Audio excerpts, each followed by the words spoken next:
Tributes are pouring in for the victims of the attack. Survivors describing how this ordinary day suddenly turned deadly. And Susanna De Silva is watching that angle of the story for us. Susanna. Yeah, certainly harrowing scenes is what people are describing from inside that airport around 8 o'clock in the morning. That the first blast, most people saying, was less powerful than the second. That the second blast came knocking down pieces of the ceiling, bursting pipes that were in the ceiling. Many saying it mixed the blood and water all over that airport from all of those injured. Of course, those who weren't right near there forced to flee the airport, scrambling outside to get away. Others in the airport not sure exactly what to do as they're hearing the explosion, smoke, dust filling the air, not sure where to go, taking cover on the ground, obviously waiting for people to say evacuate, evacuate, still not knowing exactly where to go. Many eventually taken out onto the tarmac of the airport, loaded onto buses and taken anywhere, but certainly scenes of panic.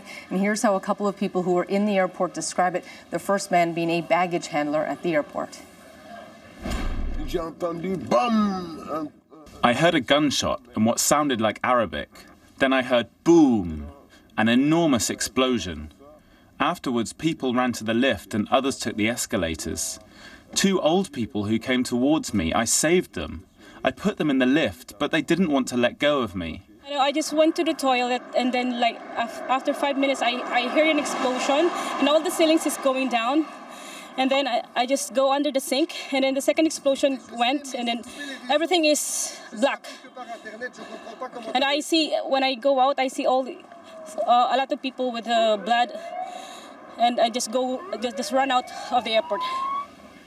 Obviously, the panic going on there. We heard Nalaya talking there about the idea that officials were responding to one, and then about the hour later at the metro station during rush hour as people are on the train, many of them reading about what had happened at the airport when that explosion went off inside one of the trains. Again, many on the train not knowing. 2 other trains at 2 other stations actually thought they were the ones under the attack because the bomb and the explosion was so powerful. They described being on the train and it simply beginning to fill up with smoke and dust, and again, not knowing what to do. Here's some of the sounds as people try to get off those trains.